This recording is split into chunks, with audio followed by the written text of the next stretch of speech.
बिस्मिल्लाहिर्रहमानिर्रहीम अस्सलामु अलैकुम वरहमतुल्लाहि वबरकातुहू। उम्मीद है दोस्तों सब खैर आफियत से होंगे। आज हमारा CS 304 का लेक्चर नंबर 11 है, जिसको हम डिटेल से सीखेंगे। तो पहली चीज़ यहाँ पे आती है uses example of constant member functions. यानी दोस्तों आपकी प्रॉब्लम ये है कि मान लें आपके पास क्लास के अंदर एक वेरिएबल है और उस वेरिएबल के अंदर जब आप वैल्यू स्टोर करते हो तो आप चाहते हो वो वैल्यू अब फिक्स हो जाए, वो वैल्यू क्या हो जाए, फिक्स हो जाए। उसके बाद अगर आप दोबारा उस वेरिएबल में कोई नई वैल्यू रखने की कोशिश करो तो उसमें नई कोई वैल्यू स्टोर ना हो सके। यानी वो जो एक दफ़ा पहली दफ़ा बस आपने वैल्यू दे दी है वो फिक्स हो जाए। अब जब तक प्रोडक्ट चल रहा है, जब तक प्रोग्राम चल रहा है, तब तक वो वैल्यू क्या हो गई है, फिक्स हो गई है। तो उससे दोस्तों उसको ऐसे वेरिएबल को हम कहते हैं कांस्टेंट वेरिएबल। अब ये वेरिएबल कैसे बनाते हैं तो यहाँ पे देखें सर कह रहे हैं आपके पास एग्जांपल के अंदर सर ने एक ओल्ड आपको कोड दिया। सर कह रहे हैं मेरे पास ये कोड है और इसके अंदर मैंने इस रोल नंबर को कांस्टेंट बनाना है, यानी जब मैं इसमें कोई वैल्यू दूँ तो ये कांस्टेंट हो जाए। तो ये कैसे कर सकते हैं हम, ये देखें मैं आपको दिखाता हूँ। तो उसके लिए यहाँ पे देखें हम बना लेते हैं फटाफट से एक क्लास और आपको बताता हूँ इस कंसेप्ट का मतलब। तो यहाँ पे आपके पास मान एक स्टूडेंट नाम की क्लास है और इस क्लास का बॉडी और लास्ट पे सेमीकोलन।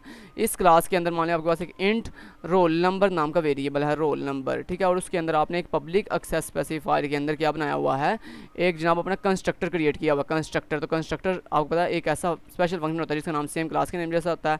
और इसकी बॉडी के अंदर हम अपने वेरिएबल की वैल्यूज़ को, data member of the class की वैल्यूज़ को इनिशियलाइज करते हैं। सो आपने यहाँ पे कह दिया रोल नंबर इक्वल टू 10। सो मान लिया हमने ऐसे कर दिया। तो अभी अगर मैं आपको करके दिखाऊँ इसको, तो यहाँ पे मैं इस स्टूडेंट क्लास को एक्सेस करने के लिए मैं स्टूडेंट क्लास का एस नाम से ऑब्जेक्ट बना लेता हूँ। तो जैसे ही आपको पता ऑब्जेक्ट हम बनाते हैं तो फ़ौरन से कंस्ट्रक्टर एग्जीक्यूट हो जाता है। तो यहाँ पे मैंने क्या किया, मैंने रोल नंबर सेट करने के बाद मैंने यहाँ पे क्या दिया जी, यहाँ फर्ज करें मैंने इसकी वैल्यू को स्क्रीन पर डिस्प्ले करने के लिए यहाँ पे एक अलग से मेथड बना लिया वाइट और गेट के नाम से, ठीक है। गेट के करके मेरी वैल्यू स्क्रीन पर डिस्प्ले कर देगा। उसके लिए मैंने क्या किया, सी आउट, और सी आउट के अंदर /n और उसके बाद मैंने रोल नंबर डिस्प्ले कर दिया, रोल नंबर, ठीक है। रोल नंबर डिस्प्ले करने के बाद मैंने कहा कि ये जैसे ही सबसे पहले कंस्ट्रक्टर खुद ब खुद कॉल होगा, रोल नंबर की वैल्यू सेट होगी, उसके बाद मैं गेट फंक्शन को कॉल करूँगा। तो उसके लिए मैंने कहा एस डॉट मेरा गेट वाला फंक्शन एग्जीक्यूट कर दो।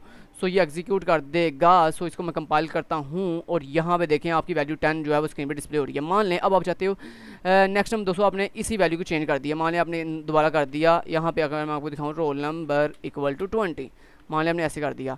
अब अगर मैं आपको दिखाऊँ तो पहली दफ़ा क्या होगा, पहली दफ़ा रोल नंबर में 10 सेट हुआ, फिर अगेन ये लाइन चली तो इसने रोल नंबर में 20 सेट कर दिया। तो यानी आप जो पहली दफ़ा आपने वैल्यू दी है वो रिमूव होगी और नई वैल्यू स्टोर होगी। लेकिन हम चाहते हैं जब हम कोई वैल्यू पहली दफ़ा दे दें बस वो स्टोर हो जाए, फिक्स हो जाए। जब हम नई कोई वैल्यू देने की कोशिश करें तो ये हमें एरर दे। तो उसके लिए आपने क्या किया, उसके लिए दोस्तों आप यहाँ पे इसको कॉन्स्ट बना देते हो कि जिस भी वेरिएबल कॉन्स्टेंट वेरिएबल बनाना हो तो उसके शुरू पे कॉन्स्ट लिख देते हैं, कॉन्स्ट। कंपाइल किया और यहाँ देखें ये कह रहा है जी initialized const member in const int const is roll number should be initialized और कहता है read only member, ठीक है, const। और यहाँ पे constant अगर आप लिखें तो अब क्या होता है बेसिकली देखें ज़रा। तो ये क्या कह रहा है, कहता है constant does not name type, ठीक है, मतलब इसका constant ही होता है, const ही होता है कीवर्ड, ठीक है। तो जब आप दोस्तों किसी वेरिएबल const बना देते हो ना, या अब देखिएगा ज़रा यहाँ पे मान लें आपने इसको, मान लें आपने ऐसे कर लिया। अब देखिएगा ज़रा, आपने कहा जी रोल नंबर इक्वल टू 10, ठीक है। अब अगर मैं आपको दिखाऊं कंपाइल करके और यहाँ पे देखें दोस्तों 10 डिस्प्ले हो रहा है, यस 10 डिस्प्ले हो रहा है। अब अगर मान लें मैं यहाँ पे रोल नंबर की वैल्यू चेंज करता हूँ, मैंने कहा रोल नंबर इक्वल टू 20, ठीक है 20, ठीक है 20 कर दिया। अब दिखाता हूँ आपको, कंपाइल किया मैंने और यहाँ पे देखने दोस्तों आपको एरर आ रहा, कहता है assignment of read only member. यानी वो कह रहा है कि जनाब आपने अपने वेरिएबल को कांस्टेंट वेरिएबल बना दिया है और इसके अंदर सिर्फ जो फर्स्ट टाइम वैल्यू दे देनी है बस वो ही स्टोर होनी है। और दोस्तों जो कांस्टेंट वेरिएबल होता है ना उसको वैल्यू यहाँ पे इनिशियलाइज कर देते हैं, जहाँ पे हमने जो है वो इसको क्रिएट किया होता है वहाँ पे मोस्टली अपने वेरिएबल को सेट कर देते हैं। चलें ये हो गया कांस्टेंट वेरिएबल के बारे में।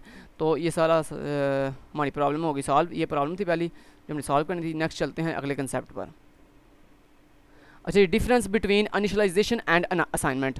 तो दोस्तों initialization is assignment value along with creation of variable. यानी ये कह रहा है इनिशियलाइजेशन ये होती है जब आप किसी वेरिएबल को क्रिएट करते हो और क्रिएट करते सार आप अगर उसको वैल्यू असाइन कर दो तो उसको हम कहते हैं इनिशियलाइजेशन करना, ठीक है। और असाइनमेंट क्या होता है, assignment is assigning value after creation. यानी इसका मतलब क्या है कि जब आप वेरिएबल क्रिएट कर दिया after creation the variable, then उसके बाद नेक्स्ट लाइन पे जाके अगर आप वैल्यू देते हो तो उसको हम कहते हैं असाइनमेंट। अब यहाँ पे इसको प्रैक्टिकली समझाऊंगा आपको इसका मतलब क्या है। इसका मतलब दोस्तों ये है कि अगर मान लो आप ऐसे लिखो, अगर आप ऐसे लिखो, आप लिखते हो int roll number equal to 10, तो ये जो आप कर रहे हो ना, एक मिनट जरा इसको मैं अभी फ़िलहाल के लिए रिमूव कर देता हूँ। अच्छा, ये जो आप कर रहे हो ना कि आपने एक वेरिएबल क्रिएट किया और उस वेरिएबल को क्रिएट करते सार जिस लाइन पे उसको क्रिएट किया उसी लाइन पे आपने उसको वैल्यू भी साथ जो है वो असाइन कर दिया, तो इसको हम कहते हैं इनिशियलाइजेशन। इनिशियलाइजेशन, ठीक है, तो ये होती है इनिशियलाइजेशन।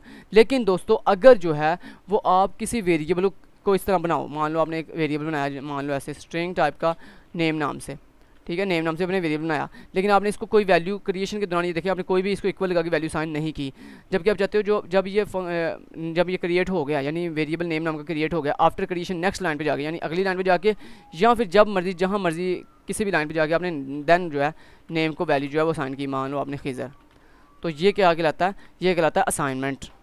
ठीक है, ये क्या कहलाता है, असाइनमेंट। तो ये होता है असाइनमेंट। चलें, ठीक है, तो ये फ़र्क होता है इनिशियलाइजेशन में कि वेरिएबल क्रिएट करते दौरान करते सार उसको वैल्यू दे देना, इनिशियलाइजेशन कहलाता है। और अगर वेरिएबल क्रिएट करने के बाद यानी अगली लाइन पे जाके या उससे आगे जब जिस मर्जी लाइन पे जाके उसको वैल्यू देना, असाइनमेंट कहलाता है। चलें जी, नेक्स्ट अगला टॉपिक आ जाता है जी मेंबर इनिशियलाइजर लिस्ट। अब मेंबर इनिशियलाइजर लिस्ट क्या चीज़ है, इसमें दोस्तों हम क्या करते हैं, मान लें आपके पास एक वेरिएबल है, या जैसे यहाँ पे ये है जी रोल नंबर एंड नेम, ठीक है जी। अब यहाँ पे हमने क्या किया, आप चाहे तो ये जो रोल नंबर एंड नेम है ना, ये स्क्रीन पे डिस्प्ले हो जाए, तो आपने सबसे पहले रोल नंबर डिस्प्ले कर दिया, फिर आपने यहाँ पे सी आउट के साथ उसका नेम डिस्प्ले कर दिया, तो आपने यहाँ पे क्या दिया जी नेम, तो ये नेम आ गया मेरा, नेम डिस्प्ले कर दिया। अब दोस्तों इनिशियलाइजर लिस्ट क्या होती है दोस्तों, आपने इनिशियलाइजर लिस्ट बेसिकली कंस्ट्रक्टर के साथ यूज़ होती है, तो आपने कंस्ट्रक्टर बनाया और इस कंस्ट्रक्टर के अंदर आपने क्या किया, आपने सिंपली कुछ ऐसे कर दिया, इसको ऐसे कर दिया और इसके अंदर आपने वैल्यू ले ली, इसके अंदर आपने वैल्यू ले ली, जैसे यहाँ पे साथ करके दिखाने लगे हैं इनिशियलाइजर लिस्ट के अंदर। ये देखें ज़रा, ये कुछ इस तरह से, ठीक है, इंट ए रोल नंबर, और रोल नंबर को आपने ए रोल नंबर दे दिया, फिर कॉमा लगाया, फिर name equal to null and GP equal to फलां फलां टू सो ऑन, ठीक है, ये आपने कर लिया। तो आप ऐसे भी कर सकते हैं, तो मान लें आपने कुछ इस तरह से किया, आपने ले लिया इंट और रोल नंबर के लिए आर ले लिया, फिर आपने स्ट्रिंग नेम के लिए आपने स्ट्रिंग एन ले लिया, और फिर क्या करते हैं इनिशियलाइजर लिस्ट कैसे बनाते हैं, यहाँ मेरे दोस्तों कंस्ट्रक्टर की ये जो राउंड ब्रेसेस है ना पैरामीटर वाली, इसके बाद ऐसे कॉलन लगाते हैं, और कॉलन के बाद जिस तरतीब से जिस वेरिएबल को वैल्यू पहले देनी है, फिर उसका नाम अगले का नाम, तो मैंने पहले रोल नंबर को वैल्यू देनी है, तो मैंने यहाँ पे लिख दिया रोल नंबर, तो मैंने लिखा रोल नंबर, और राउंड ब्रेसेस के अंदर आपने इसको अगर खुद से वैल्यू देनी है तो वो लिख देनी है, अगर यहाँ पे जो आपने नीचे से वैल्यू दी है वो लेनी है तो वो यहाँ पे उस वेरिएबल का नाम, उस पैरामीटर का नाम दे दें, ये कर लिया। उसके बाद कॉमा लगाते हैं, नेक्स्ट आप मतलब आपने एक और एट्रीब्यूट को या एक और डेटा मेंबर को वैल्यू देनी है, तो यहाँ पे कॉमा लगाया, कॉमा के बाद आपने लिखा नेम, और नेम के आगे राउंड ब्रेसेस के अंदर आपने सिंपली नेम खुद से देना है, तो ऐसे लिख सकते हैं खिज़र। अगर नेम नीचे से लेके आना है तो फिर आप ऐसे कर सकते हैं, फिर आप ऐसे करें क्या बोला, फिर आप लिखा एन, यानी जो एन वेरिएबल, इस एन वेरिएबल की जो वैल्यू है वो उठा के नेम को दे दो, ठीक है, तो कुछ इस तरह से करते हैं, ठीक है जी। तो ये देखें सर ने करके भी दिखाया हुआ है, समझ आ गई, ओके जी, इतना कर लिया। अगर मैं इतना अब करूं, लेकिन उससे पहले मैं यहाँ पे कंस्ट्रक्टर को अब वैल्यू कैसे देते हैं, किसी भी कंस्ट्रक्टर को वैल्यू कैसे सेंड करते हैं, वो दोस्तों आप ये जहाँ पे आपने ऑब्जेक्ट बनाना है, इस ऑब्जेक्ट के आगे राउंड ब्रेसेस लगा के आपने इसको वैल्यू दे देनी है, मान लो 100 एंड कॉमा लगा के डबल कोट्स के अंदर खिज़र सेंड कर दिया, ठीक है, इतना कर दिया। अब मैं अगर आपको दिखाऊँ कंपाइल करके, तो यहाँ पे देखें दोस्तों ये होती है इनिशियलाइजर लिस्ट। तो देखें आपने नीचे से वैल्यू ली है, वो उठा के आपने अपने वेरिएबल में सेट की और उसके बाद गेट फंक्शन के जरिए उनको स्क्रीन पे डिस्प्ले कर दिया। तो ये थी दोस्तों इनिशियलाइजर लिस्ट, जो कि कंस्ट्रक्टर के अंदर यूज़ होती है। कंस्ट्रक्टर को हम नीचे से पैरामीटर लेते हैं, या अगर आपने पैरामीटर नीचे से नहीं लेने तो आप खुद से भी वैल्यू सेट कर सकते हो। मान लो आपने नीचे से पैरामीटर नहीं लेने, तो वो भी सिखा देता हूँ, वो कैसे करते हैं, उसको ऐसे करते हैं। तो फिर उसको ऐसे करते हैं कि यहाँ पे बिल्कुल एम्प्टी, उसके बाद कॉलन, फिर आगे अपने पहले डाटा मेंबर का नाम, फिर आगे उसको जो भी खुद से वैल्यू देनी है वो दे दी, मान लें 100 मैंने दे दिया, फिर उसके बाद नेम मान लें मैंने यहाँ पे डबल कोट्स के अंदर लिख दिया अली लिख दिया, ठीक है। तो ये होती है आपकी इनिशियलाइजर लिस्ट, जिसमें हमारे कंस्ट्रक्टर मोस्टली खाली होता है। अब यहाँ पे ये भी हटा दें क्योंकि ऊपर हमने कोई आर्गुमेंट नहीं बनाया हुआ, सो ये भी हटा दें। ये तब करते हैं जब आपने यहाँ पे जो कंस्ट्रक्टर है इसके अंदर नीचे से आर्गुमेंट लिए हों। सो अगर मैं कंपाइल करके आपको दिखाऊँ तो यहाँ पे देखें दोस्तों 100 एंड अली डिस्प्ले हो रहा है स्क्रीन पे। चलें जी, इनिशियलाइजर लिस्ट भी हम निकाली, चलते हैं और नेक्स्ट देखते हैं जनाब नेक्स्ट क्या चीज़ आ रही है। अच्छा जी, कॉन्स्ट ऑब्जेक्ट। अब यानी आप किसी ऑब्जेक्ट को कॉन्स्ट बनाना चाहते हो, यानी पूरे के पूरे ऑब्जेक्ट को ही कॉन्स्टेंट बनाना चाहते हो, उसका मतलब क्या है, object can be declared constant with the use of const keyword. Constant object can not change their state, यानी जो आप अगर आपने अपने पूरे के पूरे ऑब्जेक्ट को, किसी क्लास के पूरे ऑब्जेक्ट को, जैसे ये आपकी क्लास का, ये आपकी स्टूडेंट क्लास का ये ऐसा नाम से ऑब्जेक्ट है, अगर हम इस पूरे के पूरे ऑब्जेक्ट को अगर कॉन्स्टेंट बनाना है तो उसके शुरू में क्या करेंगे, कॉन्स्ट कीवर्ड लगा देंगे। उसके बाद दोस्तों जिस ऑब्जेक्ट को आप कॉन्स्ट बना देते हो तो वो ऑब्जेक्ट कभी भी अपनी स्टेट चेंज नहीं करता। जैसे आपको पता ना, हम किसी भी वेरिएबल को कॉन्स्टेंट बना दें तो उसकी वैल्यू कभी भी आप चेंज नहीं कर सकते। जो पहले दफ़ा आपने वैल्यू दे देनी है बस वही सेट होनी है, उसके बाद कभी भी आप उसकी वैल्यू चेंज नहीं कर सकते। सो यही होता है कौन। तो उसके बाद कह रहा है const object can access only const member function, so chances of change of state of const objects once they are created are eliminated. ठीक है जी। तो यहाँ पे अब इसको हम देखते हैं ये कैसे कर सकते हैं हम सिंपली। तो यहाँ पे देखें दोस्तों, आपने लिख दिया कॉन्स्ट। जब आपने कॉन्स्ट लिखा तो अब अगर इसको कंपाइल करें, कंपाइल किया तो यहाँ पे देखें दोस्तों एरर आ रहा है, कह रहा है पासिंग कॉन्स्ट student as this argument of wide gate discards qualifiers. इसका मतलब क्या है? इसका मतलब ये है कि आपका जो स्टूडेंट का ऑब्जेक्ट है ना, ये कांस्टेंट ऑब्जेक्ट बन गया है।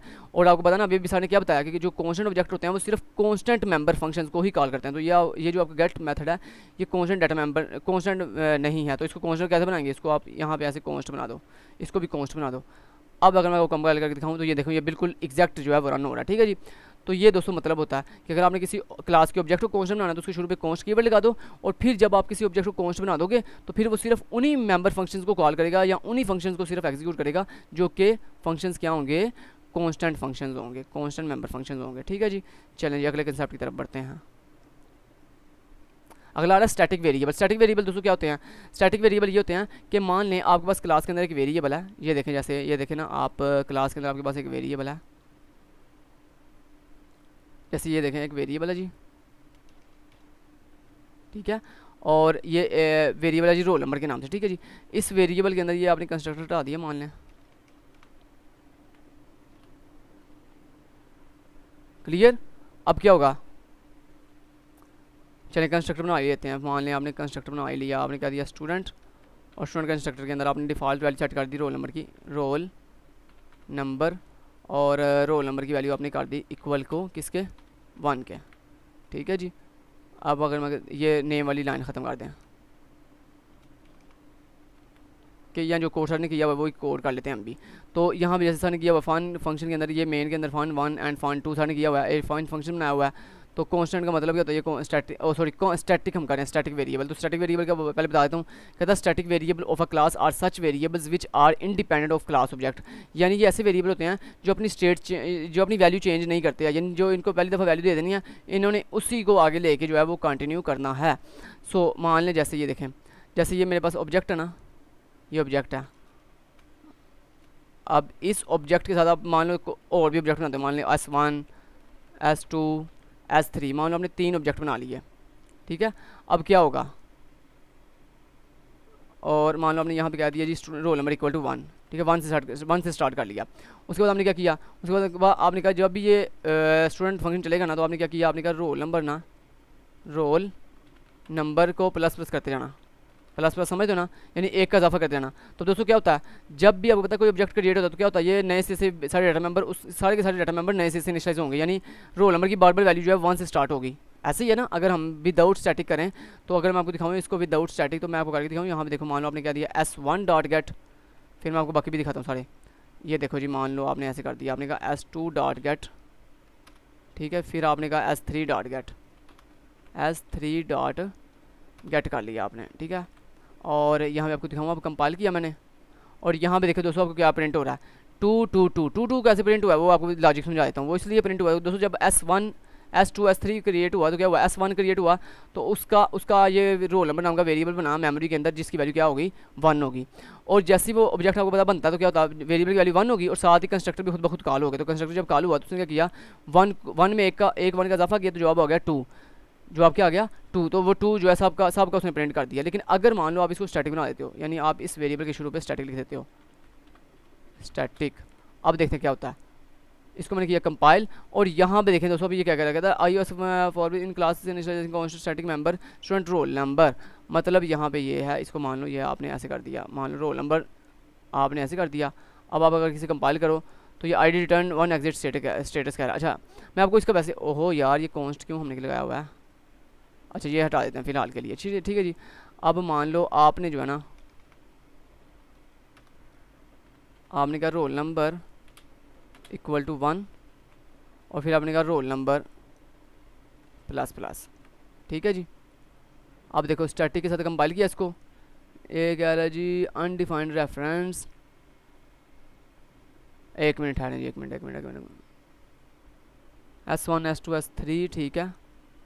अच्छा इसका दोस्तों मतलब यही है, अगर अब मुझे दोबारा से नई फाइल, मेरे ख्याल से फाइल में कोई ना कंपाइलर में एरर आ गया तो मुझे नई फाइल क्रिएट करनी पड़नी है। तो इसका मतलब मैं आपको वैसे समझा देता हूँ। इसका मतलब दोस्तों ये है कि ये रोल नंबर की पहली दफ़ा वैल्यू 1 सेट होगी जब S1 क्रिएट होगा, तो उस साथ ही उसकी वैल्यू 1 से क्या हो जाएगी, प्लस प्लस होने से 2 हो जाएगी, ठीक है।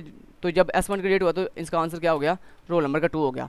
उसके बाद दोस्तों जब S2 क्रिएट होगा ना, तो ये दोस्तों नए सिरे से रोल नंबर की वैल्यू 1 सेट नहीं करेगा, बल्कि क्या करेगा, वहाँ से जहाँ से रोल नंबर ने वैल्यू अपनी यानी करंट छोड़ी है ना, यानी आप कहने का मतलब ये है दोस्तों कि स्टैटिक वेरिएबल अपनी वैल्यू को नए से इनिशियलाइज नहीं करते, जहाँ पे उन्होंने वैल्यू स्टॉप की होती है ना पिछले ऑब्जेक्ट के साथ, वहीं से आगे कंटिन्यू करते हैं। तो यानी इसने कहाँ पे छोड़ी थी, 2 पे छोड़ी थी, तो यहीं पे आगे कंटिन्यू करेगा, इसको 3 कर देगा।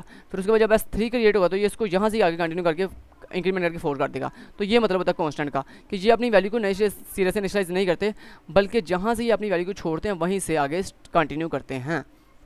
उसके बाद स्टैटिक डाटा मेंबर हो गया हमारा, ये स्टैटिक डाटा मेंबर हमने कर लिया है। सो इसको तो मैंने आपको समझा दिया सारा। इसको चलते हैं नेक्स्ट टॉपिक पे, डाटा टाइप, क्लास नेम। और ये देखें स्टैटिक डाटा वो क्या समझा रहा है आपको, कहता है स्टैटिक डाटा को अगर इस चीज़ को बाहर आपने क्लास से बाहर क्रिएट करना हो तो वो कैसे करते हैं, ठीक है। तो वो आपको बता रहा है, तो वो कहता है इस तरह से करते हैं,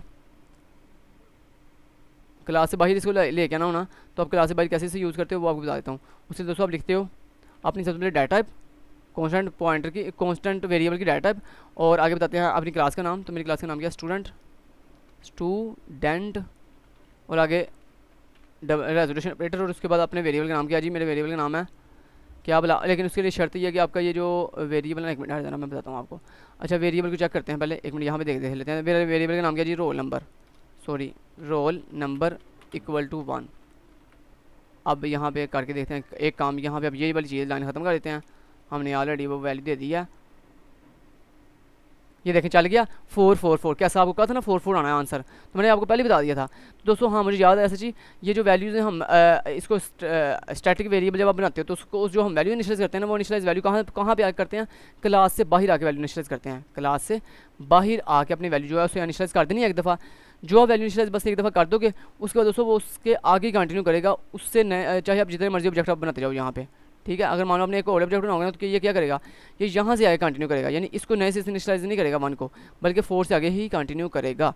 सो ये दोस्तों मतलब होता है कांस्टेंट वेरिएबल रखने का फ़ायदा ये होता है कि ये अपनी पुरानी वैल्यू को याद नहीं रखता, बल्कि जो इसने अभी भी करंट स्टेट जिस वैल्यू पे यानी जिस करंट स्टेट पे पहुँचता ना, उसी करंट स्टेट को ही आगे फॉलो करता है। तो ये लें जी, आपका यहाँ पे हो गया lecture finish. Okay, thank you so much, till then guys, take care, अल्लाह हाफिज़।